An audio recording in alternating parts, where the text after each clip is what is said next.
everyone, it's Shel C from PaperOcotilloStudio, and today I'm sharing with you one of 4 6x6 canvases that I made as a commission for one of the viewers here on YouTube. It is a set that goes together and they are called the Seasonal Owls. There is one for fall, spring, winter, and summer, and when you put them all together you have all the seasons with cute little owls. So this is the fall one.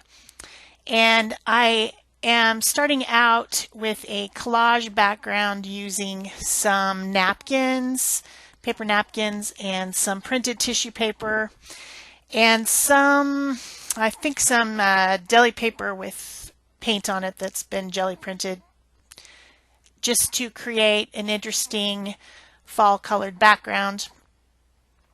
And I often start canvases like this.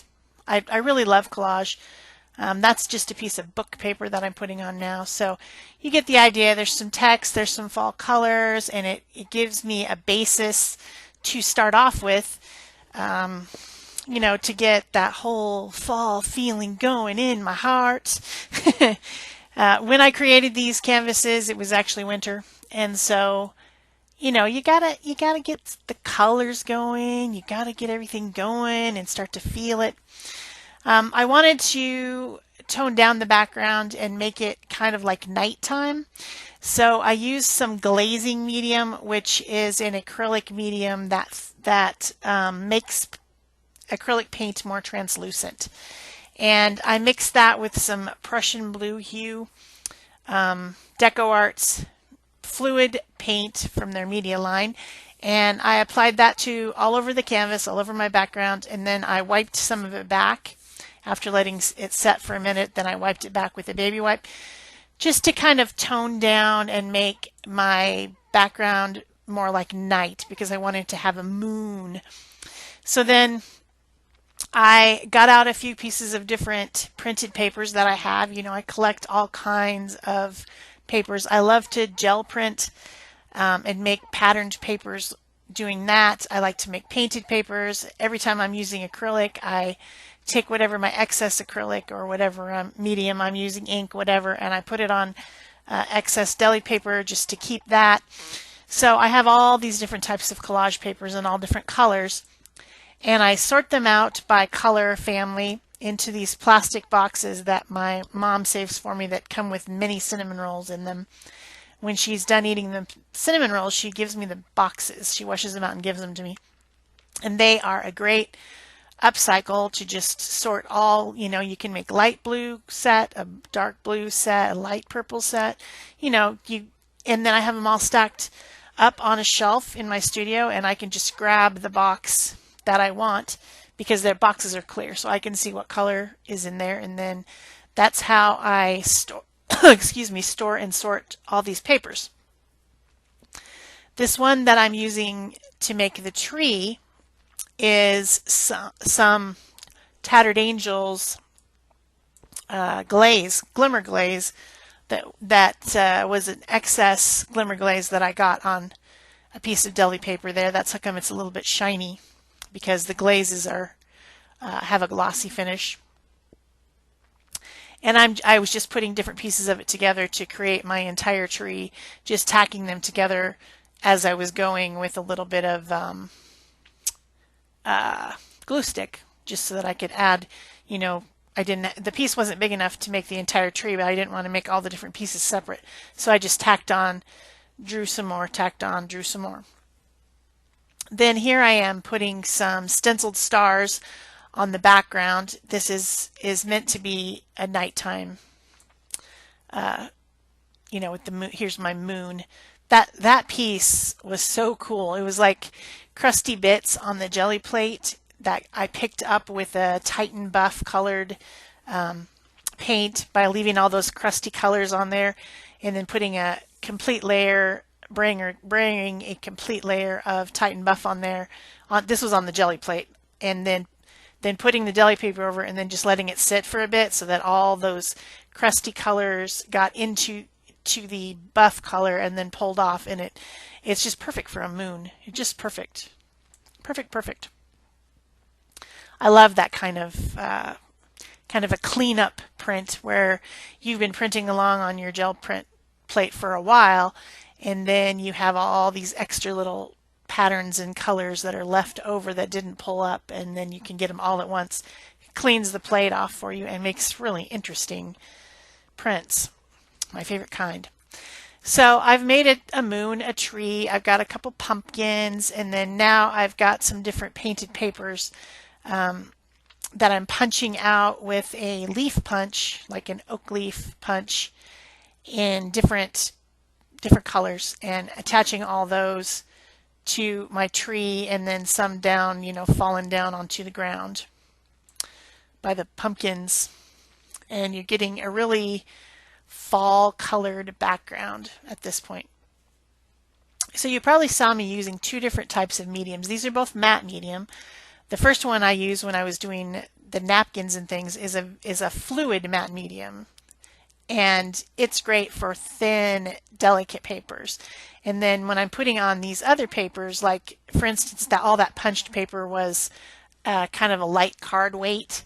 It was a painted paper that someone had sent me in Happy Mail, and had a lot of pretty fall colors on it. So that's what I was using. But that fluid medium doesn't work well to attach card weight paper. So then I switched to my Liquitex matte gel medium, which is kind of like a paste, and it works so much better to attach those thicker papers and to get things to stay in place.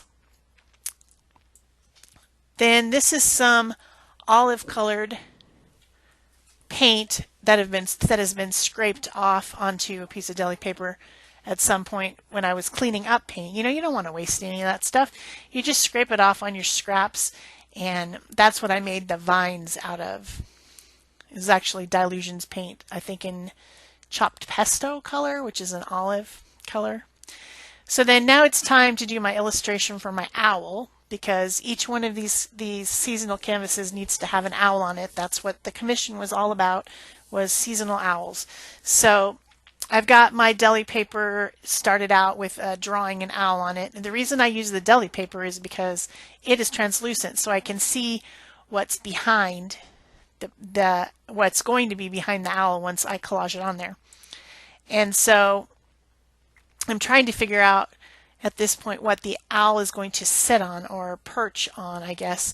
I can't really make it a branch because the branches of the tree are too high on the back of the canvas, so that doesn't work. I need the owl to be there in the center of the canvas.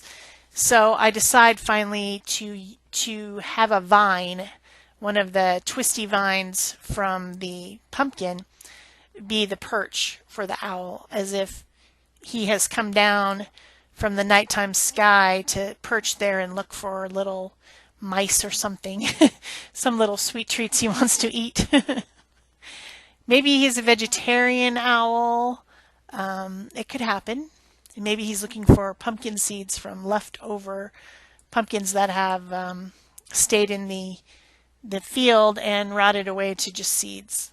That's, if you don't want to think about him eating if you don't want to think about him being a predator. Because I personally don't. That's creepy.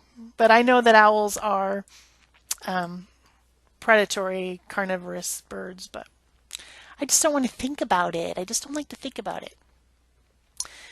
So then I ended up taking that deli paper piece that I'd started to draw on, and I scanned it into my computer and then printed it out onto a piece of white paper, because I'm going to make this an actual illustration, not a paper piecing or collaged piece like I might sometimes.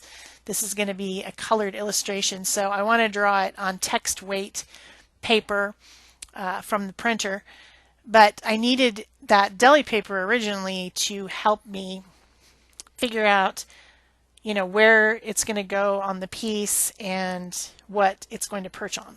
So the easiest thing to do was to just scan it into my computer and then print what little scratchy stuff I had onto this paper, and then go ahead and continue my illustration using a soft leaded graphite pencil, and of course the eraser, the white eraser, having to erase a lot. Then I got out my illustration pens. These are the Faber-Castell Artist Pit pens, and they are India ink, so they're permanent. So once I've drawn my lines with them, and then whatever I use to color in the owl, be it watercolors, be it acrylic, be it what I'm going to use is going to be alcohol markers, nothing will smear. This stuff is done, it's permanent, and it's very useful for coloring over the top.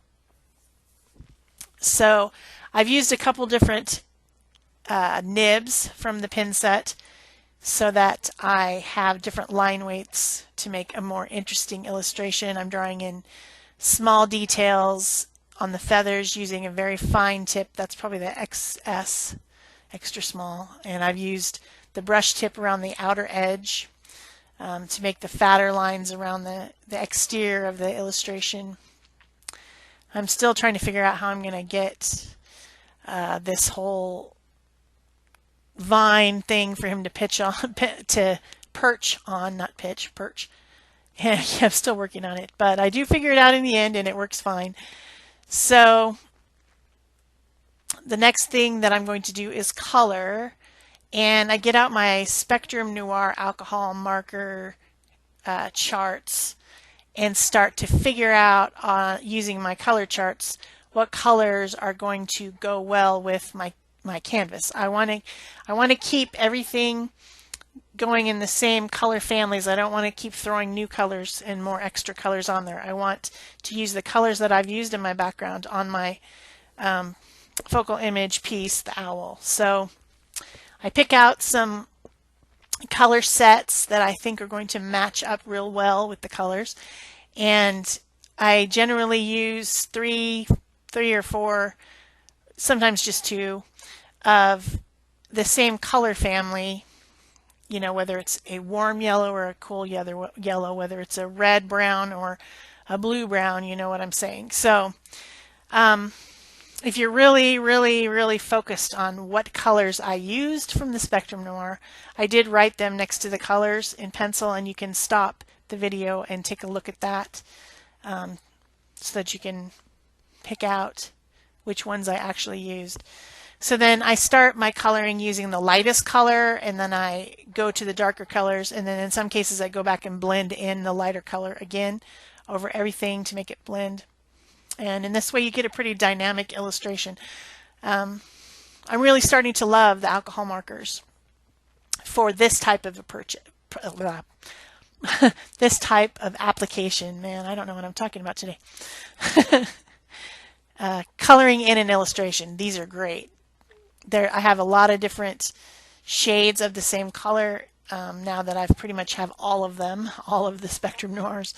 And they're a lot less expensive than the Copics, so I'm not really sure if I would need to buy the Copics unless there was some colors that I don't have. But since I'm not coloring every day or card making or anything like that, I don't think I'm going to need any more alcohol markers besides this Spectrum Noir set, which I got most of them for Christmas last year, and then I filled in with a few of the color sets that were missing so that my chart would be completely full. The chart was printed off from the Spectrum Noir website, and I know there's a lot of things I can do with them. I do have a DVD that a friend has sent me that I need to watch, but it's still Christmas right now, and I've been so busy with Christmas and trying to get everything done and everybody made happy and joyful, and people in the house and people sleeping in my studio, and so I haven't had a chance to watch the DVD yet, but I'm excited to do that so that I can find out what else I can do with them besides this, illustration coloring type of a application, which it works great for that.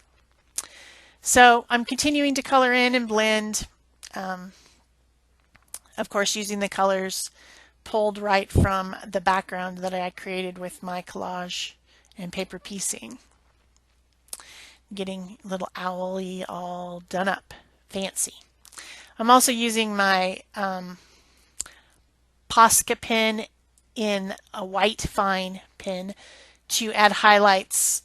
I really think that makes things so much more dynamic when you add highlights on top of the finished coloring. I just, no matter what type of coloring I use, I'm always doing that.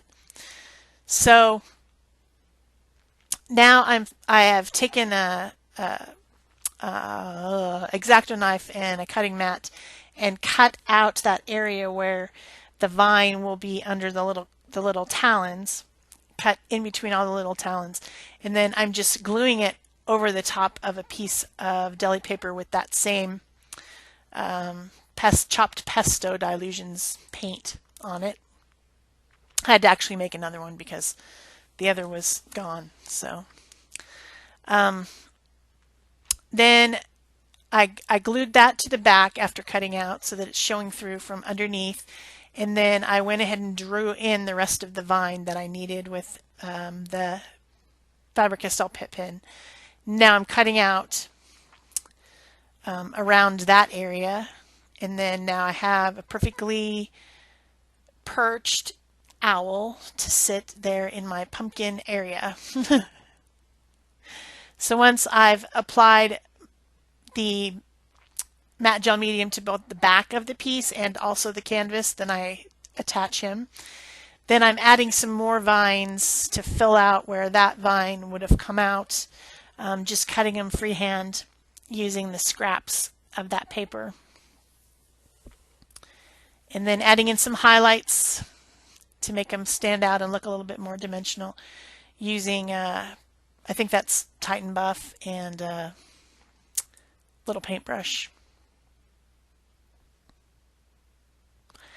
And then mostly it's just finishing at this point. I need to add in some shadows to blend in all my different cut pieces into the background.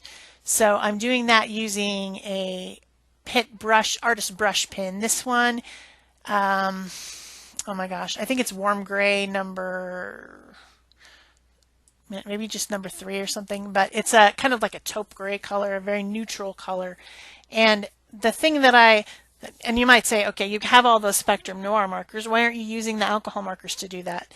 And you could, but these pens are a India ink pen. And because they are a different type of ink that doesn't dry quite as quickly, I have time in which I can blend the shadow with my finger. So this is a sealed surface at this point because I've done all this collage with all this matte medium all over it. And that gives me time to blend. So it works out, I think, better.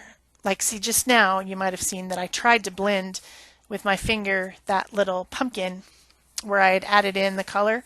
It didn't blend. The alcohol markers just dry too quickly to give you any time to blend. And the India ink from the Faber-Castell Artist Pitt pens does give you a few seconds. It's not a lot of time, but it's a few seconds in which you can blend that out.